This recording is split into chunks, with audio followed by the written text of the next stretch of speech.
وہ ماہ فروری کا آغاز تھا اور ساپیر تیزی سے شام کی جانب بڑھ رہی تھی۔ میں تھانے میں بیٹھا روزمرہ کے امور نپٹا رہا تھا کہ ایک کانسٹیبل نے مجھے آ کر بتایا، ملک صاحب، ایک جوڑا آپ سے فریاد کرنے آیا ہے۔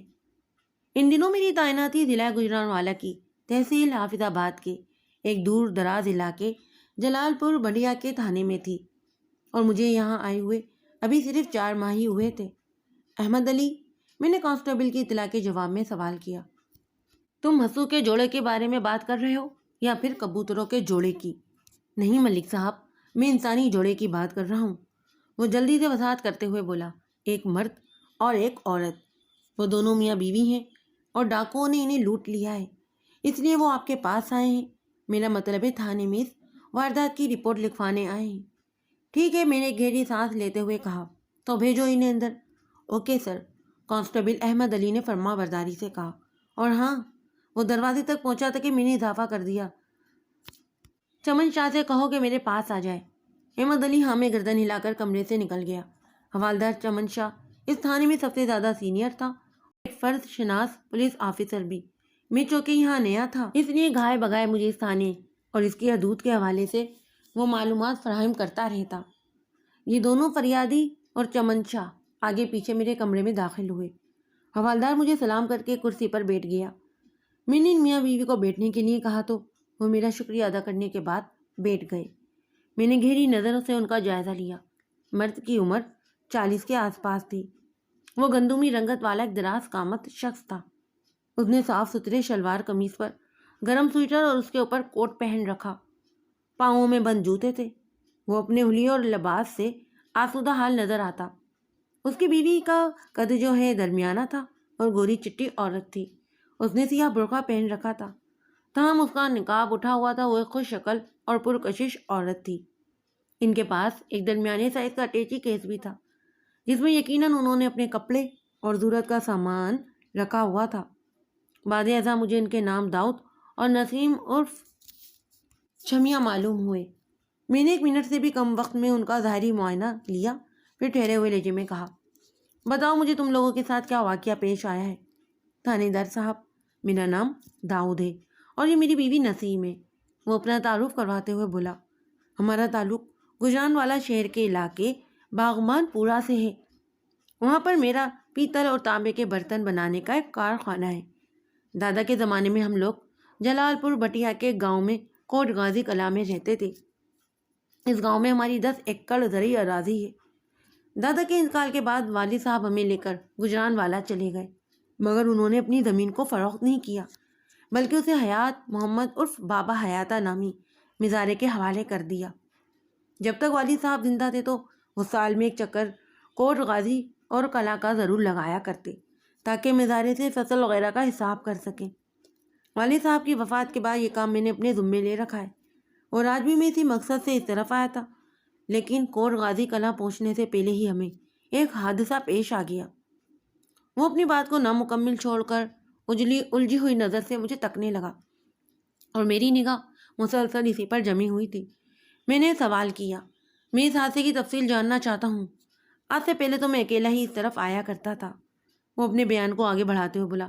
صبح میں جب گھر سے نکلنے کی تیاری کرنے لگا تو نسیم نے ضد کی کہ وہ بھی میرے ساتھ میرے آبائی گاؤں کوٹ غازی کلاں جائے گی، سو میں اسے بھی لے آیا۔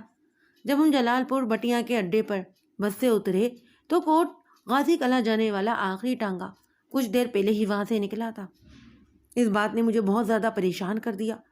جلال پور بٹیا سے کوٹ غازی جو ہے کموں پہ 7 میل دور ہے اور اس طرف جانے والا ٹانگا عصر کے فوراً بعد نکل جاتا ہے، تاکہ اندھیرا ہونے سے پہلے وہ اپنی منزل پر پہنچ جائے۔ میں نے قطع کلامی کرتے ہوئے کہا، کیا اتنی اہم بات تمہارے ذہن میں نہیں تھی؟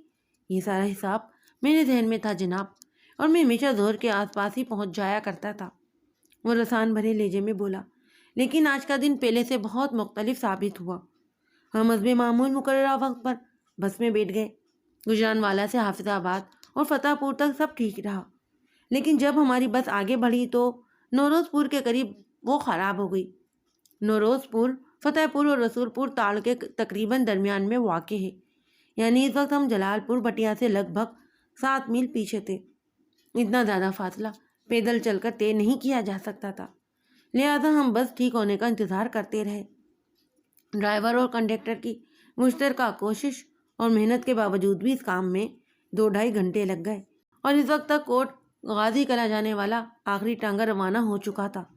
ہم اسی چجو بج میں تھے کہ اب شب بصری کا کیا بندوبست کیا جائے۔ پہلے تو میں جب بھی اس طرف آتا تھا تو ایک رات اپنے مزارے کے گھر میں ٹھہر کر اگلی صبح واپس چلا جاتا، لیکن آج صورتحال مشکل اور پریشان کن تھی۔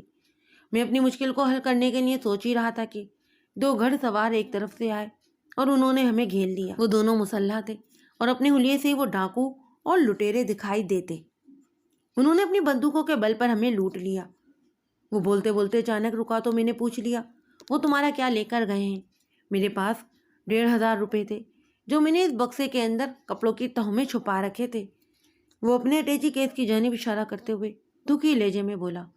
ان کمینوں نے بڑی ہی بے دردی سے اس بکسے کی تلاشی لی اور میری رقم کو اپنے قبضے میں کر لیا۔ اس کے علاوہ وہ افسوسناک انداز میں گردن کو ہلاتے ہوئے بولا، چھمیا کے طلائی زیورات بھی انہوں نے بروزے بندوق اتروا لیا، جن میں 4 طلائی چوڑیاں، جھمکے، گلے کا ہار، 2 انگوٹھیاں شامل ہیں۔ انسان کے لیے اس کی جان سب سے زیادہ قیمتی ہوتی ہے تھانے دار صاحب، سو ہم نے خود کو بچا کر باقی سب کچھ ان کے حوالے کر دیا۔ پریشان ہونے کی ضرورت نہیں ہے داؤد، میں نے تسلی بھرے لہجے میں کہا، وہ جو کوئی بھی ہے میں انہیں بہت جلد اپنی حراست میں لے لوں گا۔ تو مجھے ان کے قد کاٹ اور حلیے وغیرہ کے بارے میں ذرا تفصیلاً بتاؤ۔ آئندہ 5 منٹ میں داؤد نے مذکرہ دونوں ڈاکوؤں کے حوالے سے جو وضاحت کی، اسے دیکھ کر یہی لگا جیسے وہ ان سے کئی بار مل چکا ہے۔ میں نے ایک بات خاص طور پر محسوس کی کہ اس دوران میں حوالدار کے چہرے پر کئی ایک رنگ آ کر گزر گئے، جن میں شناسائی کا رنگ سب سے زیادہ نمایاں تھا۔ مجھے یہ سمجھتے ہوئے کسی دقت کا سامنا نہیں کرنا پڑا کہ چمن شاہ ان ڈاکوؤں کو پہچان چکا تھا۔ کچھ ذہن میں آ رہا ہے شاہ جی؟ میں نے حوالدار کی طرف دیکھتے ہوئے سوال کیا۔ 100% ایک یقین کے ساتھ کہہ سکتا ہوں کہ میں وہ ماکھا اور راجو ڈاکوؤں کے گروہ کے لوگ تھے، چمن شاہ نے سرسراتی ہوئی آواز میں جواب دیا۔ ان سب کے سرگنا کا نام کانا جمع ہے ملک صاحب۔ کانا جمع؟ داؤد نے دراری لہجے میں کہا۔ یہ نام ان دونوں میں سے ڈاکوؤں نے بھی لیا تھا تھانے دار صاحب۔ جمال الدین عرف کانا جمع ایک نامی گرامی ڈاکو تھا جو اپنے گروہ کے ساتھ وارداتیں کیا کرتا۔ ایک آنکھ والے کانا جمع کے لیے میں ماضی کا صیغہ اس لیے استعمال کر رہا ہوں کہ وہ بدنام زمانہ ڈاکو اس وقت میری حراست میں تھا۔ کانا جمع کی گرفتاری کے لیے مجھے واقعتاً بڑے ہی پاپڑ بیڑنا پڑے۔ اس تھانے میں تعیناتی کے بعد یہ میرا ایک بہت بڑا کارنامہ تھا۔ آج 4 فروری کی تاریخ تھی۔ میں نے کانا جمع کو گزشتہ روز یعنی 3 فروری کو گرفتار کیا۔ وہ زیر تفتیش تھا۔ 1-2 روز میں اس کے خلاف مقدمہ تیار کر کے اسے عدالت میں پیش کرنے والا تھا۔ تھانے دار صاحب، یہ کانا جمع ہے کون؟ داؤد نے الجھن زدہ لہجے میں مجھ سے پوچھا۔ اس کے بندوں نے ہمیں کیوں لوٹا ہے؟ آخر ہم نے اس کا کیا بگاڑا تھا؟ میں نے تو کانا جمع کا نام اس سے پہلے کبھی نہیں سنا۔ کانا جمع کا اصل نام جمال الدین ہے۔ وہ ایک آنکھ سے ہے، اسی لیے لوگ اسے کانا جمع کہتے ہیں۔ میں نے وضاحت کرتے ہوئے کہا، کانا جمع ایک بہت ہی خطرناک ڈاکو ہے اور اس گروہ کی آپ لوگوں سے کوئی دشمنی نہیں۔ ڈاکو کا کام ہی ہوتا ہے لوٹ مار اور ڈکیتی کرنا۔ وہ اپنے مقصد کو حاصل کرنے کے لیے دوست اور دشمن کے فرق کے چکر میں نہیں پڑتے۔ میں نے کانا جمع کی مجرمانہ سرمیوں کے آگے بند باندھ دیا ہے۔ اس وقت وہ میری تحویل میں ہے۔ میں اس کے ساتھیوں کو بھی بہت جلد گرفتار کر لوں گا۔ یہ تو آپ نے بہت خوشخبری سنائی ہے تھانے دار صاحب۔ داؤد کا چہرہ کھل اٹھا۔ جن 2 ڈاکوؤں نے ہمیں لوٹا ہے، اگر وہ آپ کے ہتھے چڑھ گئے تو میرے پیسے اور چھمیا کے طلائی زیورات بھی برآمد ہو جائیں گے۔ انشاءاللہ ضرور، میں نے پورے یقین کے ساتھ کہا۔ ویسے میں تمہاری یادداشت کی داد دیتا ہوں داؤد۔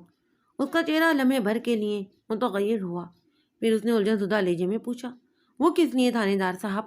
جب ماکھا اور راجو تم دونوں کو لوٹ رہے تھے تو یقیناً تم حد سے زیادہ گھبرا گئے ہوں گے۔ میں نے داؤد کی آنکھوں میں دیکھتے ہوئے سوال کیا۔ اس کے باوجود بھی تم نے ان کا قد کاٹ اور حلیہ اور دیگر تفصیلات کو یاد رکھا، جیسے تم انہیں کافی عرصے سے جانتے ہو۔ وہ بات دراصل یہ ہے تھانے دار صاحب، یہ سچ ہے کہ میرا حافظہ بہت مضبوط ہے۔ میں آج پہلی مرتبہ آپ سے ملا ہوں۔ اگر 10 سال کے بعد بھی ہماری دوسری ملاقات ہوگی تو میں نہ دیکھتے ہی صرف آپ کو پہچان لوں گا۔ بلکہ یہ بھی بتا دوں گا کہ آپ کا وزن اور قد کتنا ہے اور ان 10 سالوں میں آپ کے اندر کیا کیا تبدیلیاں آئی ہیں۔ میرے تمام جاننے والے میری اس صلاحیت کی بہت تعریف کرتے ہیں۔ داؤد بالکل ٹھیک کہہ رہا ہے تھانے دار صاحب، اس کی بیوی نسیم اور شمیہ نے بھی تصدیقی انداز میں گردن ہلاتے ہوئے کہا۔ سب کو حیرت اس بات پر ہوتی ہے کہ کسی انسان کا دماغ اس قدر تیز بھی ہو سکتا ہے۔ اللہ تعالیٰ نے انسان کے وجود میں روح کے بعد سب سے زیادہ حیرت انگیز شے اس کے دماغ کو بنایا ہے بی بی، میں نے نسیم کی بات کے جواب میں کہا۔ اسی لیے اہم عضو کی حفاظت کے لیے اسے کھوپڑی جیسے مضبوط قلعے کے اندر رکھا گیا ہے۔ بس اللہ اپنے جس بندے پر مہربان ہوتا ہے اسے عام لوگوں سے زیادہ ذہنی صلاحیت عطا کر دیتا ہے۔ اس لحاظ سے تمہارا خاوند بڑا ہی خوش قسمت ہے۔ یہ تو آپ بالکل ٹھیک کہہ رہے ہیں تھانے دار صاحب، وہ جلدی سے بولی۔ داؤد واقعی بہت اچھا انسان ہے۔ ہماری شادی کو 16 سال ہو گئے، ہم ایک بے اولاد جوڑا ہے۔ داؤد کی جگہ اگر کوئی اور مرد ہوتا تو وہ کب کا دوسری شادی کر چکا ہوتا، لیکن داؤد نے کبھی اس بارے میں نہیں سوچا۔ میں نے کئی بار اس سے کہا بھی کہ اولاد کی خواہش ہر انسان کے اندر ہوتی ہے، اگر تم راضی ہو جاؤ تو میں خود تمہاری دوسری شادی کروا دوں گی، مگر یہ کسی بھی صورت دوسری شادی کے لیے تیار نہیں ہوتا۔ بس اس کی زبان پر ہر سوال کا ایک ہی جواب ہے، چھمیا اگر میری قسمت میں اولاد ہے تو سوئنا رب تم ہی سے مجھے اولاد دے گا۔ تم تو واقعی نصیب والی ہو بی بی، جو تمہیں اتنا وفادار، صابر و شاکر خاوند ملا ہے۔ میں نے کہا، ساری زندگی قدر کرنا اب اس کی۔ جی ضرور، وہ ہمیں گردن ہلاتے ہوئے بولی۔ پھر کہا، تھانے دار صاحب کیا آپ نے واقعی کانا جمع کو گرفتار کر لیا ہے؟ ہاں بالکل، وہ اس وقت میرے تھانے کی حوالات میں بند ہے۔ میں نے کہا، کیا تمہیں میری بات کا یقین نہیں آیا؟ ایسا نہیں ہے جی، وہ گڑبڑائے ہوئے لہجے میں بولی۔ میں پوچھے بنا نہ رہ سکا، پھر کیسا ہے؟ وہ بات دراصل یہ ہے تھانے دار صاحب کہ میں نے ڈاکوؤں کے بہت سے قصے اور کہانیاں سن رکھی ہیں، لیکن آج پہلی بار حقیقی ڈاکوؤں سے واسطہ پڑا ہے۔ جب وہ دونوں بدبخت ہمیں بندوق دکھا کر لوٹ رہے تھے تو میری تو عقل ہی گم ہو گئی تھی، میں ان پر ذرا سا بھی دھیان نہیں دے سکی۔ حالانکہ میری یہ شدید خواہش رہی کہ کبھی کسی ڈاکو کو روبرو دیکھوں۔ کیا آپ مجھے لمحاتی توقف کر کے اس نے گہری سانس لی، پھر اپنی بات مکمل کرتے ہوئے بولا، کیا آپ مجھے کانا جمع کو دیکھنے کا موقع دے سکتے ہیں؟ شمیہ تمہارا دماغ تو خراب نہیں ہو گیا؟ داؤد نے اسے جھڑکا۔ کانا جمع کوئی ہیرو نہیں جو تمہیں اسے دیکھنے کا شوق چڑھا ہے، وہ ایک خطرناک ڈاکو ہے، پتہ نہیں اس نے کتنے بے گناہ انسانوں کو موت کے گھاٹ اتارا ہوگا۔ پھر وہ میری طرف دیکھتے ہوئے بولا، تھانے دار صاحب شمیہ کی بات پر توجہ دینے کی ضرورت نہیں ہے، یہ پاگل تو ایسی ہی الٹی سیدھی بولتی رہتی ہے۔ داؤد تمہاری گھر والی کی فرمائش پوری کرنے میں مجھے کوئی قباحت نظر نہیں آتی۔ میں نے ٹھہرے ہوئے لہجے میں کہا، کانا جمع میری تحویل میں ہے، میں کسی بھی وقت شمیہ کو اس کا دیدار کرا سکتا ہوں، لیکن اس سے پہلے ایک اور مسئلے کو حل کرنا ضروری ہے۔ کون سا مسئلہ تھانے دار صاحب؟ داؤد نے چونکتے ہوئے لہجے میں سوال کیا۔ اس مسئلے کا تعلق تم دونوں میاں بیوی سے ہے۔ میں نے کہا، اس وقت شام ہو رہی ہے اور اس وقت واپس گجران والا جانے کے لیے تم لوگوں کو کوئی بس یا ویگن نہیں ملے گی، اور کوٹ غازی کلاں کی طرف جانے والا آخری ٹانگا تم مس کر چکے ہو۔ اگر میرے پاس کوئی متبادل انتظام ہوتا تو میں تمہیں کوٹ غازی کلاں ضرور پہنچوا دیتا۔ سمجھ میں آ رہا ہے نا میں کیا کہنا چاہتا ہوں؟ جی میں اچھی طرح سمجھ رہا ہوں، وہ سر کو ہمیں لاتے ہوئے گہری سنجیدگی سے بولا۔ مسئلہ ہمارے رات گزارنے کا ہے اور ہم اس علاقے میں یعنی آس پاس کسی کو بھی نہیں جانتے، اس نے الجھن زدہ لہجے میں کہا، اور پھر بولا، تھانے دار صاحب کیا آپ ہم سے تعاون کر سکتے ہو؟ ہاں بولو، میں نے پوچھا، تم مجھ سے کس قسم کا تعاون چاہتے ہو؟ اگر آج کی رات گزارنے کے لیے ہمیں آپ کے تھانے میں تھوڑی سی جگہ مل جائے تو یہ آپ کا ہم پر بہت بڑا احسان ہوگا، وہ منت ریز لہجے میں بولا۔ ہم سورج اگتے ہی یہاں سے روانہ ہو جائیں گے، ہم سیدھے سادے امن پسند لوگ ہیں، آپ کو ہماری وجہ سے کوئی پریشانی نہیں ہوگی جناب۔ تھانے میں باہر کے کسی بندے کا رات بھر کے لیے رک جانا کوئی نئی اور چھمپے کی بات نہیں تھی، اور یہ جوڑا تو مصیبت زدہ تھا۔ کانا جمع کے گروہ کے 2 ڈاکوؤں نے ان کی ساری رقم اور طلائی زیورات لوٹ لیے تھے۔ سچی بات تو یہ ہے کہ ان کے پاس کہیں جانے کے لیے کرایہ بھی نہیں بچا تھا۔ فکر مند ہونے کی ضرورت نہیں ہے داؤد، میں نے تسلی آمیز لہجے میں کہا، تم میاں بیوی کو باقاعدہ منجی بسترا ملے گا، اس کے علاوہ رات کا کھانا اور صبح کا ناشتہ بھی فراہم کیا جائے گا، تم اطمینان سے تھانے میں رات گزار سکتے ہو۔ سمجھ لو کہ آج کی رات تم میاں بیوی ہمارے مہمان ہو۔ بہت شکریہ تھانے دار صاحب، داؤد نے تشکرانہ انداز میں کہا۔ شکر ہے آپ نے ہمارے لیے سرکاری مہمان کے الفاظ استعمال نہیں کیے۔ سرکاری مہمان کی اصطلاح ان خطرناک مجرموں کے لیے استعمال کی جاتی ہے جنہیں تفتیش کے دوران میں حوالات میں بند رکھا جاتا ہے اور پوچھ تاچھ کے لیے انہیں ٹرائل روم میں لے جا کر خوب ہی خاطرداری کی جاتی ہے۔ تم لوگ ہمارے ذاتی مہمان ہو، میں نے ٹھہرے ہوئے لہجے میں کہا۔ سرکاری مہمان تو ڈاکوؤں کا سرگنا کا آنا جمع ہے جو گزشتہ رات سے گھائے بھگائے ہماری مہمان نوازی کا لطف اٹھا رہا ہے۔ میں لمحے بھر کے لیے رکا، پھر کہا، ویسے تم لوگوں کا کیا ارادہ ہے؟ میرا مطلب ہے کل تم صبح کوٹ غازی کلا کا رخ کرو گے یا واپس اپنے گجران والا لوٹنے کا پروگرام ہے؟ ہم کوٹ غازی کلا ہی جائیں گے تھانے دار صاحب، داؤد نے کہا۔ ہمارے ساتھ جو ہونا تھا وہ تو ہو ہی چکا ہے، ہم جس مقصد سے یہاں آئے اسے پورا کرنا بھی تو ضروری ہے۔ میں ایک روز اپنے مزار بابا حیاتہ کے پاس ضرور گزاروں گا۔ چھمیا پہلی مرتبہ گاؤں دیہات کی فضا میں آئی ہے، اسے یہاں کے ماحول کو بھی اچھی طرح دیکھنا چاہیے۔ ٹھیک ہو گیا، داؤد کے خاموش ہونے پر میں نے کہا، تم لوگ باہر جا کر برآمدے میں بیٹھو، میں تمہارے لیے شب بسری کا معقول بندوبست کروا دیتا ہوں۔ بہت بہت شکریہ تھانے دار صاحب۔ داؤد اٹھ کر کھڑا ہو گیا اور اس نے اپنا باکس بھی اٹھا لیا۔ اس کی تلقین میں نسیم اور چھمیا نے بھی اپنی جگہ چھوڑ دی۔ جب وہ لوگ باہر جانے کے لیے دروازے کی طرف پلٹے تو میں نے اطمینان بھرے لہجے میں کہا، کوٹ غازی کلا سے واپسی پر یہاں آنا مت بھولنا۔ آج جو تمہارا نقصان ہوا ہے اسے میں نے اپنے ذہن میں محفوظ کر لیا ہے۔ میری یہی کوشش ہوگی کہ تمہارے گجران والا جانے سے پہلے میں ماں کھا اور راجو کو گرفتار کر لوں۔ وہ دونوں خبیث میرے ہتھے چڑھ گئے تو پھر ان کے اندر سے ڈکیتی کا سارا مال نکالنا بہت آسان ہو جائے گا۔ میری نیت تو یہی ہے، آگے جو اللہ کی مرضی۔ اللہ آپ کو کامیابی عطا فرمائے تھانے دار صاحب، چھمیا نے بھرائی ہوئی آواز میں کہا۔ ویسے ہمارا نقصان کوئی معمولی نوعیت کا نہیں ہے، اگر آپ کوشش سے ہماری رقم اور زیورات واپس مل جاتے ہیں تو ہم آپ کو انعام ضرور دیں گے۔ چھمیا اپنے طلائی زیورات اور داؤد کی نقد رقم کے بارے میں کہہ رہی تھی۔ اس زمانے کے 1,500 روپے آج کے 7.5 لاکھ سمجھ لیں، اور 60 سال پہلے سونا زیادہ سے زیادہ 100 روپے تولہ مل جاتا۔ نسیم اور شمیا کی چوڑیاں 4، 2 انگوٹھیاں، گلے کا ہار اور کانوں کے جھمکے، کل ملا کر 5 تولے سونے کے زیورات تھے۔ آج ان کی قیمت کسی بھی طرح لاکھوں سے کم نہیں تھی۔ آج کے حساب سے تو ان لوگوں کا اچھا خاصا نقصان ہو گیا تھا، جو ظاہر ہے کہ کوئی معمولی بات نہیں تھی۔ میں کسی انعام کے لالچ میں اپنی پیشہ ورانہ خدمت انجام نہیں دیتا بی بی، میں نے واضح الفاظ میں چھمیا سے کہا۔ ایک تھانہ انچارج ہونے کے ناطے یہ سب میرے فرائض میں شامل ہیں۔ آپ لوگ قانون پر بھروسہ رکھیں اور دعا کریں کہ میں کانا جمع کی زبان سے ماں کھا اور راجو کے ٹھکانے کا پتہ لگانے میں کامیاب ہو جاؤں۔ اس کے بعد ساری مشکلات خود بخود آسان ہو جائیں گی۔ وہ دونوں میرا شکریہ ادا کر کے کمرے سے نکل گئے۔ ان کے جانے کے بعد میں نے حوالدار چمن شاہ سے کہا، شاہ جی آپ ان میاں بیوی کے کھانے پینے اور چارپائی بستر وغیرہ کا انتظام کر کے میرے پاس آ جائیں، مجھے آپ سے چند ضروری باتیں کرنا ہے۔ جو حکم ملک صاحب۔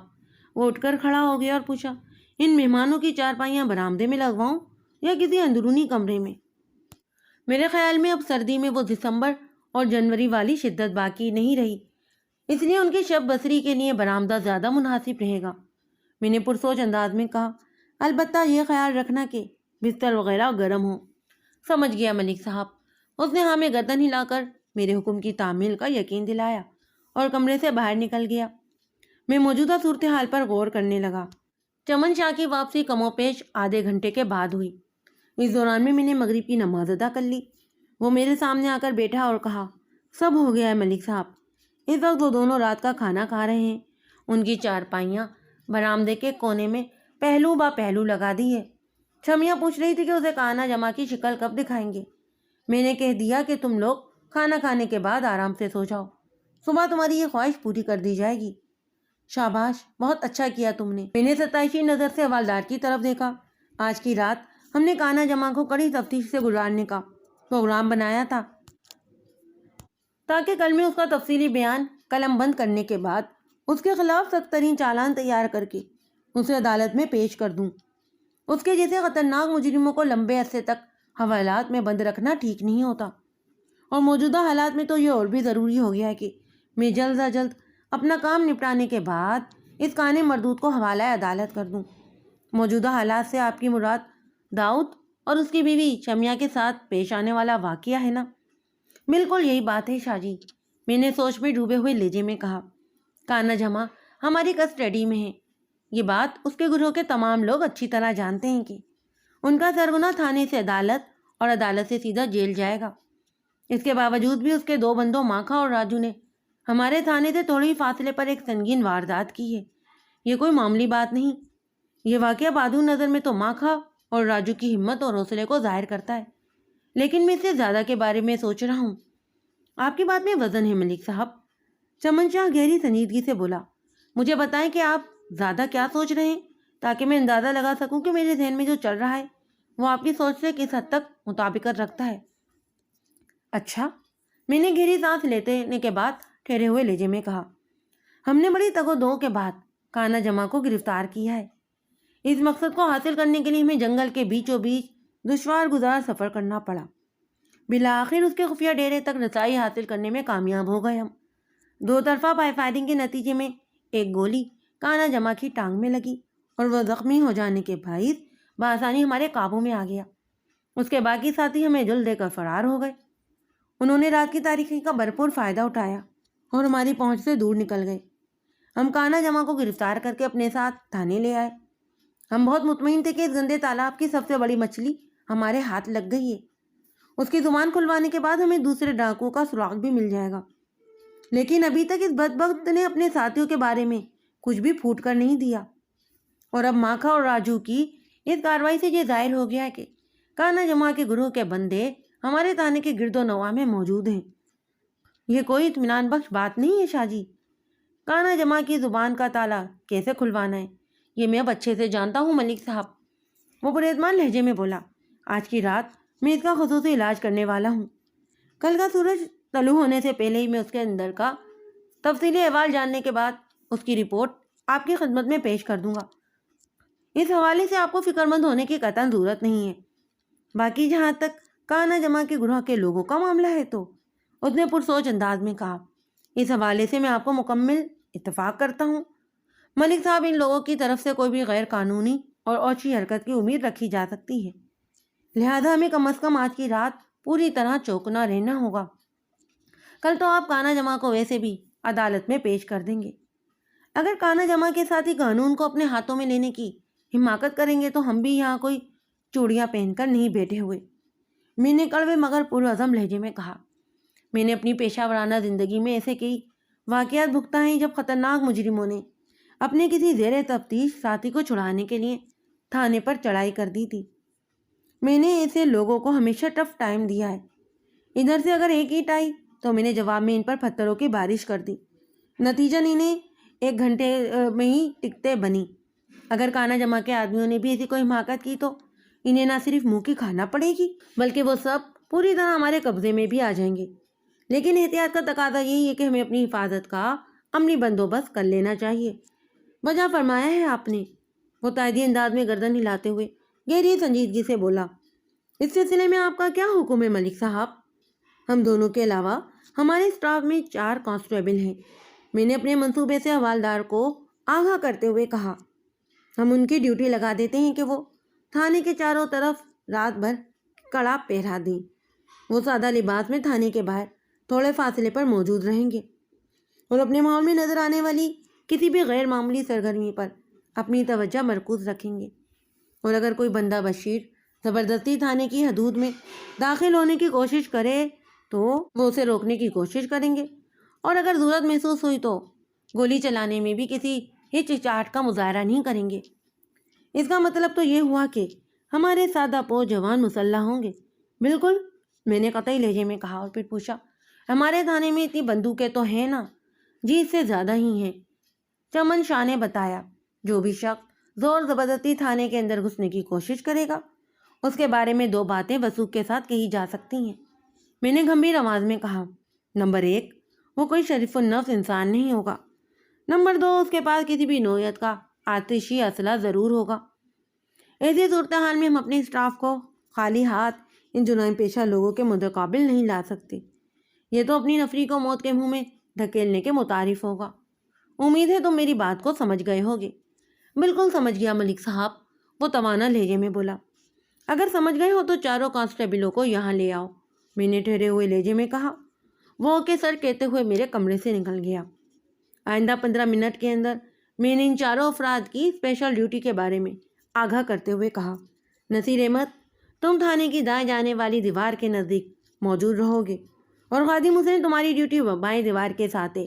احمد علی، تم تھانے کے سامنے والے حصے میں پہرا دو گے، اور احسان اللہ، تم میرے کوارٹر کی عقبی سمت نگرانی کا کام کرو گے۔ سب نے باری باری ہمیں گردن ہلا کر میرے حکم کی تعمیل کا یقین دلایا۔ میں نے مزید کہا، تم سب سادہ لباس میں اس مہم کو سر انجام دو گے اور تمہارے پاس بندوقیں بھی ہوں گی۔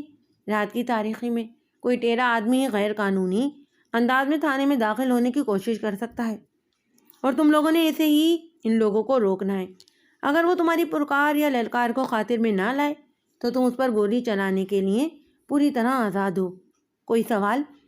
میں نے سوالیہ انداز میں ان لوگوں کی طرف دیکھا۔ میں نے ان چاروں کو اس نائٹ مشن کے بارے میں اتنی تفصیل سے بتا دیا تھا کہ کسی نے مجھ سے سوال کرنے کی ضرورت ہی محسوس نہیں کی۔ میں نے احسان اللہ کو اپنے پاس روک کر باقی 3 کو جانے کے لیے کہہ دیا۔ جب وہ اپنی ڈیوٹی سنبھالنے کے لیے میرے کمرے سے نکل گئے تو میں نے حوالدار کو مخاطب کرتے ہوئے کہا، شاہ جی، آپ کی ڈیوٹی تھانے کے اندرونی حصے میں ہوگی اور نظر خاص طور پر کانا جمع پر جمی رہنی چاہیے۔ ٹھیک ہے جی ملک صاحب، وہ فرما برداری سے بولا۔ میں اپنے کوارٹر میں جا رہا ہوں، میں نے کہا۔ کھانا کھانے کے بعد میں عشاء کی نماز ادا کروں گا۔ اس دوران میں تم حوالاتی کا مزاج حال دریافت کر لو، پھر ہم مل کر اس کا خصوصی انٹرویو کریں گے۔ سمجھ گیا ملک صاحب، وہ سر کو ہاں میں لاتے ہوئے بولا۔ آپ بے فکر ہو کر کوارٹر میں جائیں، میں گانا جمع کی زبان کے ٹانکے کھولنے کی کوشش کرتا ہوں۔ اور ہاں، میں نے ایک فوری خیال کے تحت کہا، تمام کانسٹیبل سے یہ بھی کہہ دو کہ وہ رات کا کھانا کھانے کے بعد اپنی مہم پر نکلیں، کیونکہ رات بھر انہیں چوکنا رہ کر تھانے کے بیرونی ماحول کی نگرانی کرنا ہے۔ چاروں کانسٹیبل کھانا کھا چکے ہیں ملک صاحب، چمن شاہ نے کہا، صرف میں اور آپ ہی بچے ہیں۔ اچھی بات ہے، میں نے اپنی کرسی سے اٹھتے ہوئے کہا، پھر احسان اللہ کی طرف دیکھتے ہوئے ان الفاظ میں اضافہ کر دیا، تم بھی لباس تبدیل کر کے بندوق کے ساتھ میرے کوارٹر میں آ جاؤ، میں تمہیں سمجھا دوں گا کہ کہاں ڈیوٹی کرنا ہے۔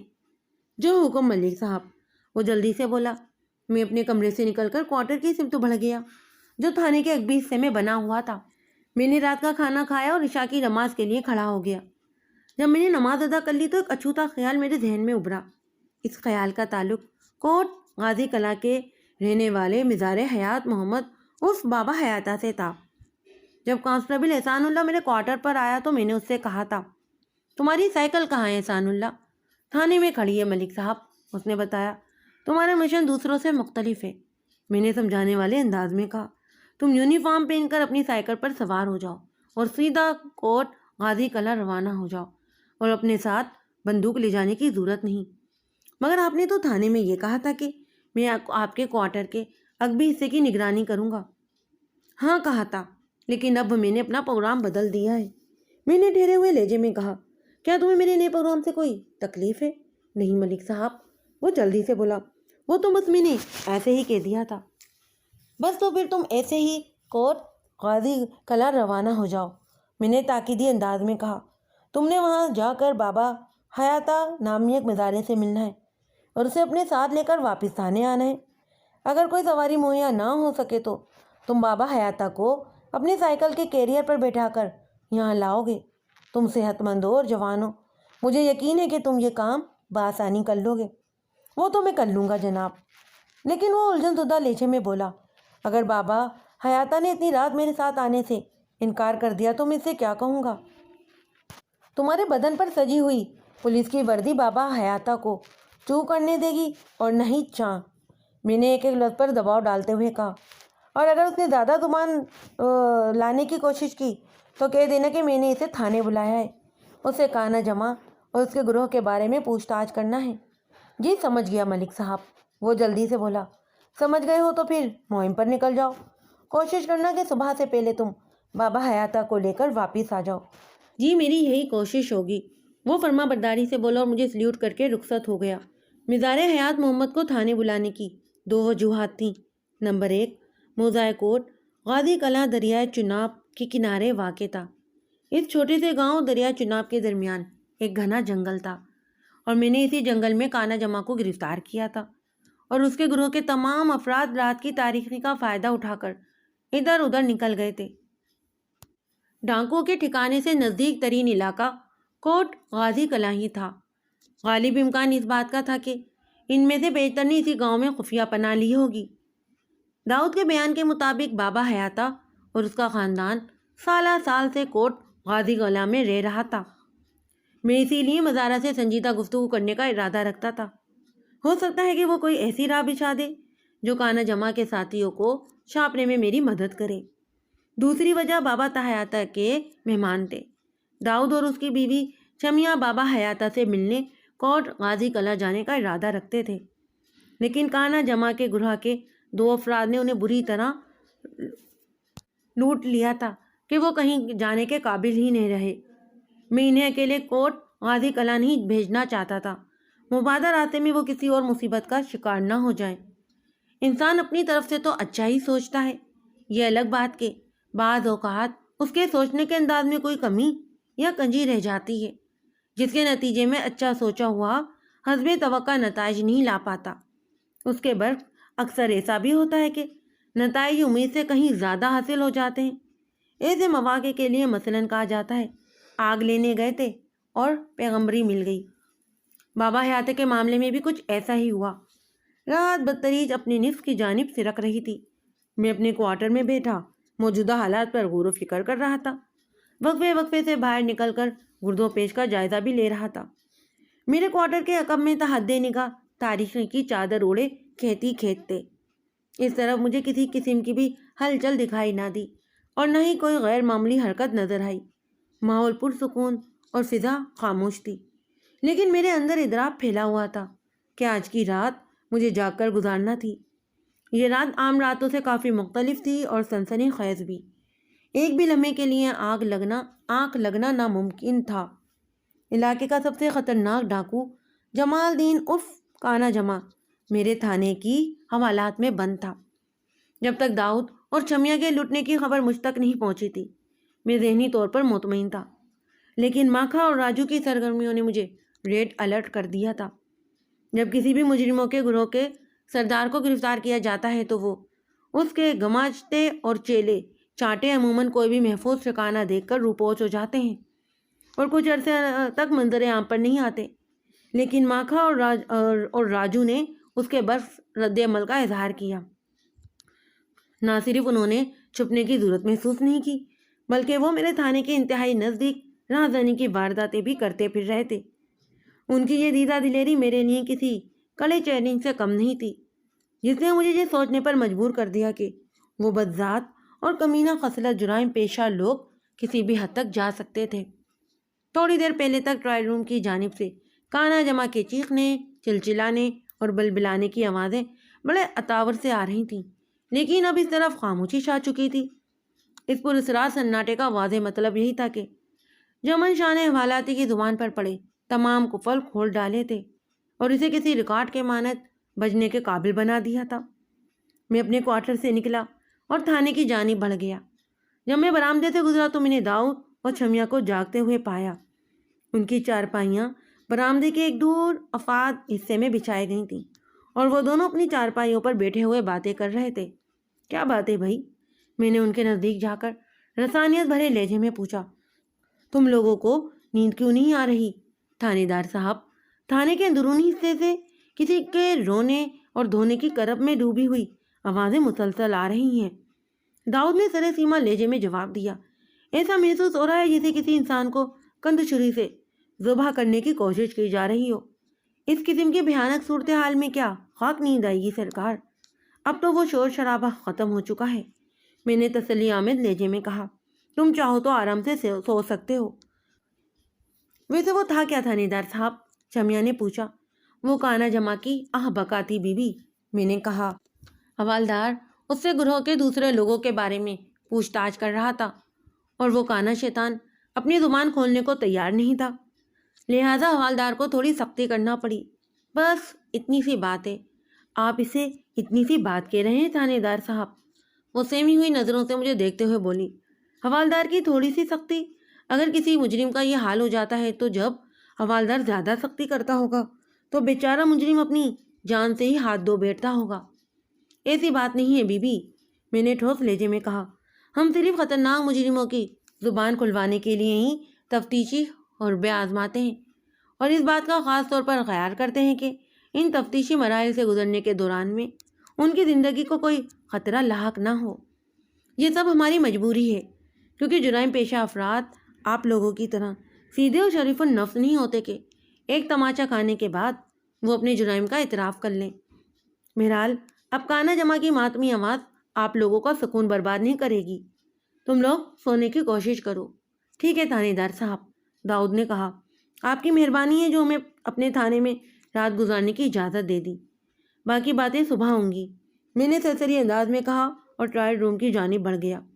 مجھ پر نگاہ پڑتے ہی جمن شاہ نے کہا، ملک صاحب اچھا ہوا کہ آپ آ گئے، میں بھی آپ کو ہی بلانے جا رہا تھا۔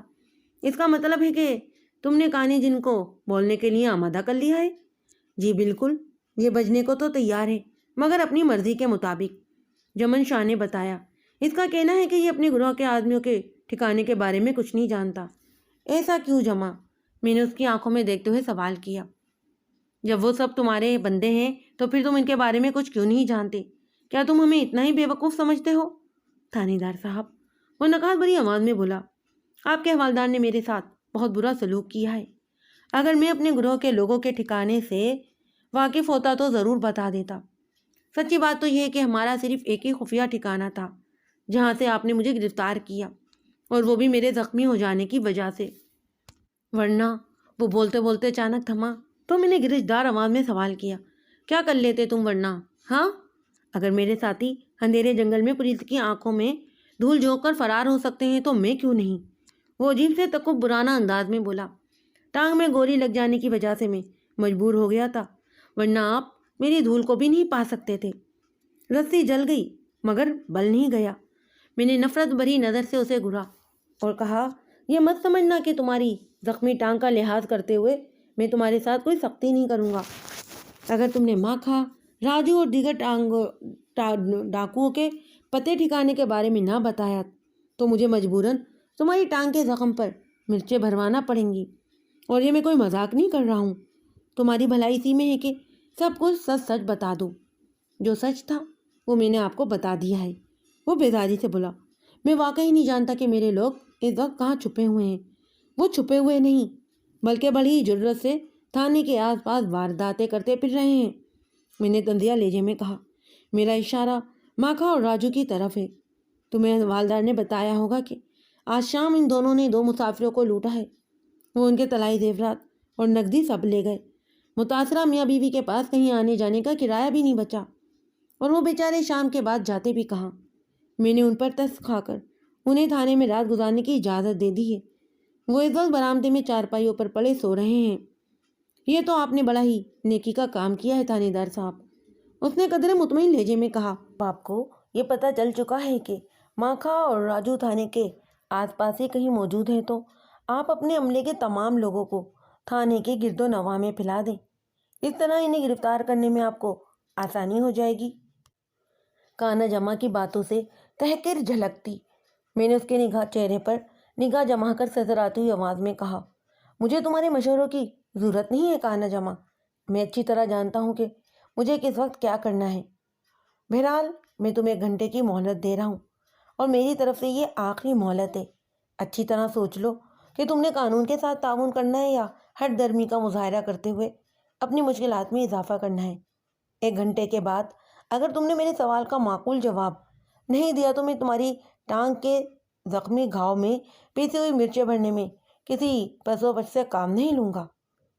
کانا جمع کے چہرے پر خوف کے سائے لہرانے لگے۔ مجھے اس کی آنکھوں میں خوف ہلکورے لیتا ہوا نظر آنے لگا۔ میں نے اس پر ایک نگاہ ڈالی اور ٹرائل روم سے نکل کر اپنے کمرے میں آ گیا۔ 5 منٹ کے بعد حوالدار جمن شاہ بھی میرے سامنے بیٹھا ہوا تھا۔ اس نے گھمیر لہجے میں کہا، ملک صاحب کیا لگتا ہے آپ کو یہ کانا دجال حقیقت بیانی سے کام لے رہا ہے یا ہمیں بے وقوف بنانے کی کوشش کر رہا ہے؟ شاہ جی ایک بات ذہن میں رکھیں کہ کانا جمع کوئی سڑک شاپ معاملی گنڈا نہیں ہے۔ میں نے گہری سنجیدگی سے کہا، وہ ایک بدنام زمانہ ڈاکو، لٹیرا،